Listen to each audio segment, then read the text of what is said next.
So today I'm going to present a work about the empirical and simulation framework for execution efficiency. So basically, this work is about a path-finding algorithm on XP ledger. And so like you can see, the left figure, it shows overflow of this path-finding algorithm. So basically, our first goal is to simulate it. Make it just at the same as the real payment engine on the XRP ledger. So at first we need to incorporate some metrics like we need to measure the slippage, fees, price impact, and this stuff. And then now what we are doing is to validate the results, because we've already developed and implemented the payment engine, the model. So now what we are doing is to validate the results with the real XRP ledger trading data. And our final goal is to refine this routing algorithm, try to make it more efficient. And for this work, the deliverables should be some routing patterns across different trading pairs, like stablecoins or majors or long tail tokens. And then we will try to make some data-driven routing rules to improve this routing algorithm. So for now, what we have simulated, the model is based on a white paper written 3 years ago by Gregory, and the algorithm is when there is a order from the users, the payment engine will first find the best quality. Quality means the quality is actually is 1 over the price. So the high quality is, the better this order is. So it first find the best quality and to see is there any available CLOB offers, because for some like long tail tokens, like some meme coins, usually they even do not have CLOB offers. So in this case, they will use the AMM directly. They will consume the AMM liquidity directly.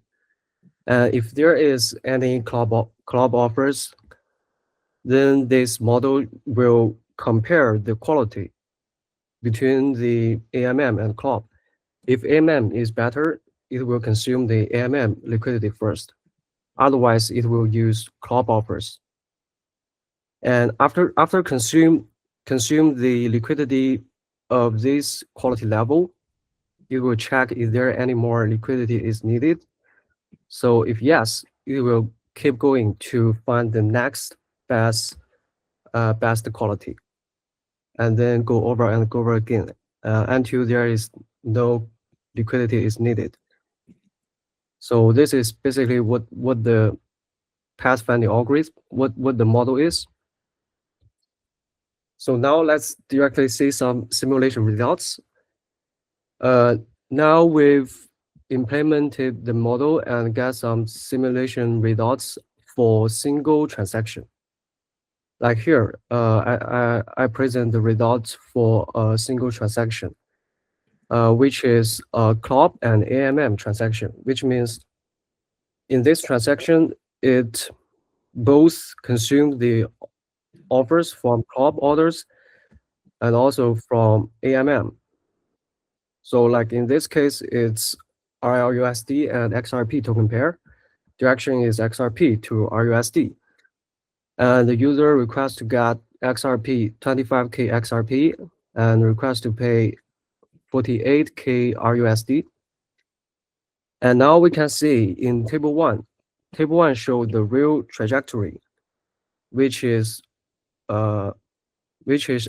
actually what happened in the real payment engine in the XRP ledger.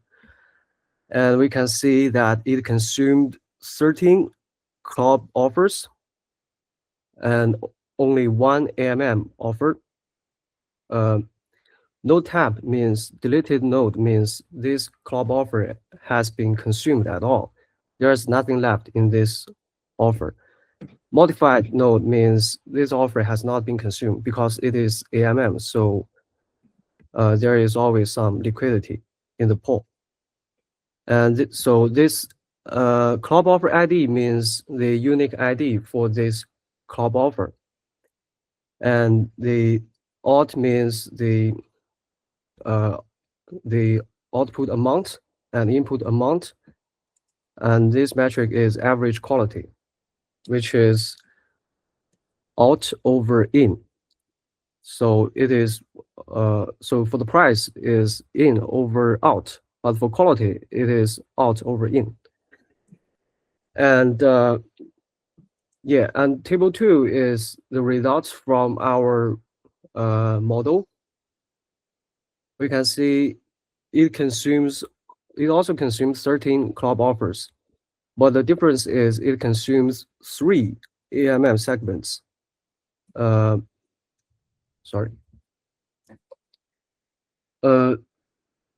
It consumes 3 AMM offers instead of only 1. So and in table 2, our model results is grouped by the average quality, but the table 1 is not. Table 1 is following the order in the metadata. It's just based on the numerical order. And if we compare the AMM, the amount consumed in AMM offer, we can see that actually these two tables, they consume almost totally the same amount in AMM, both 5 to 6. And we can see the error, the difference is quite slow. So based on these results, we can easily think that what if we group these AMM segments into one, and then sort it by the average quality? And what if we also sort the real trajectory table by the average quality? So then we make that. So now the table 3 shows the real trajectory table by average quality. And table 4 is in table 4 we merged AMM segments into one. And then we found that it produced the same quality ranking, which is 12. And it is 12 in table 3 as well. So now we can see that both results are quite similar, looks quite similar.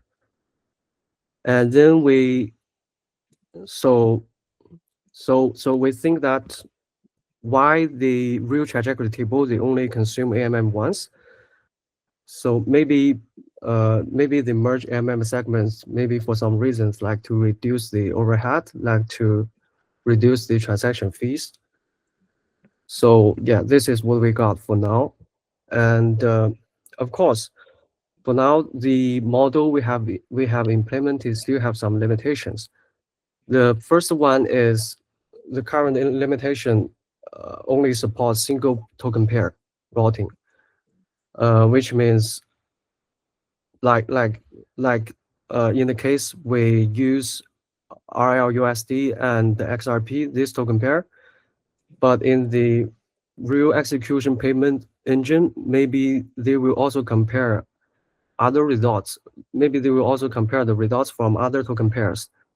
Like what if we swap RLUSD into ETH or other tokens and then back to XRP?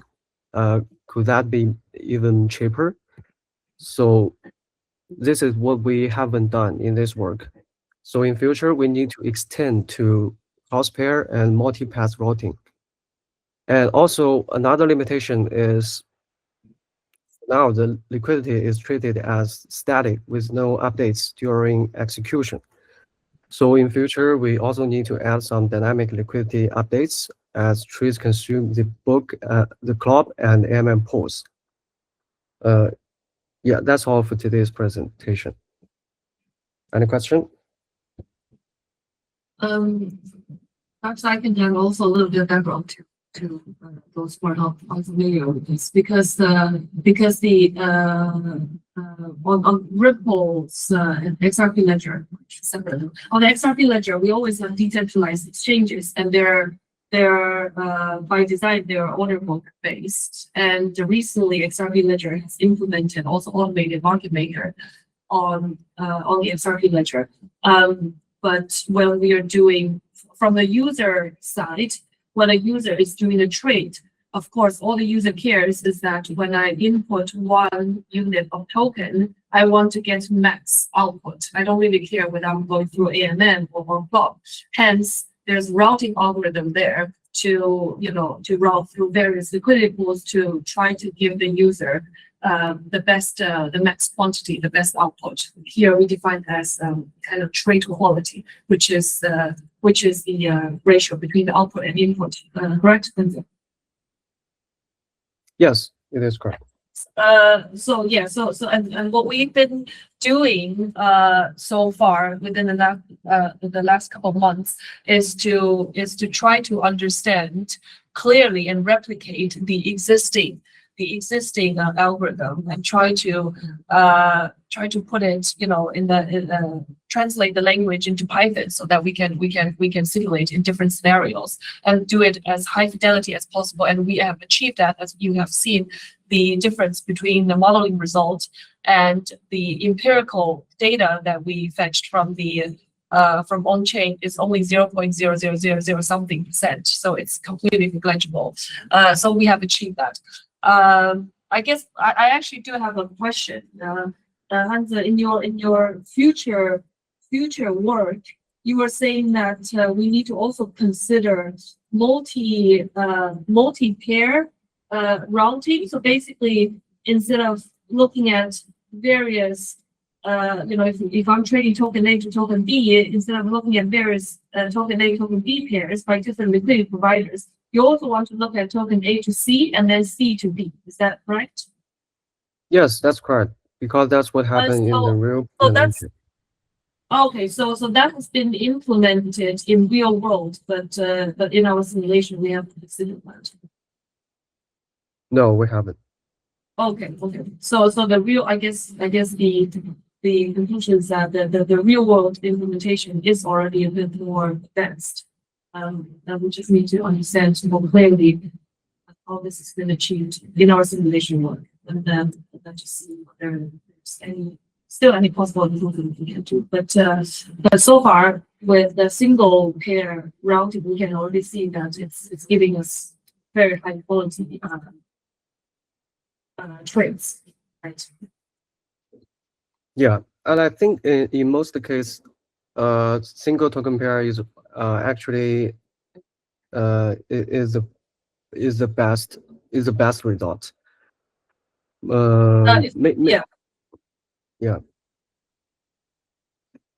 I'm sorry. Yeah, Hanze, first of all, thank you very much for this presentation. It was very interesting. And just one maybe methodological question, and excuse me if my technical knowledge is not well advanced on that, but I was thinking, when you do these simulations, how do they actually handle real high market stress, and like how close they are to some kind of real world behavior of the traders? And to what extent you can match this into, have you predicted some risks while doing these estimations there?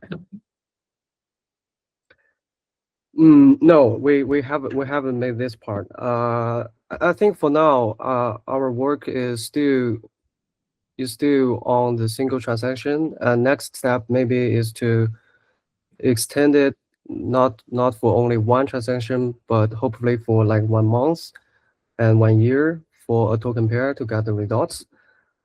And this is, yes, we are still making the validating results with real trading data this step.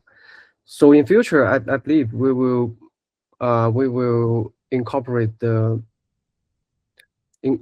some, like, to do some high stress test and try to make it more robust. Yes, in future work.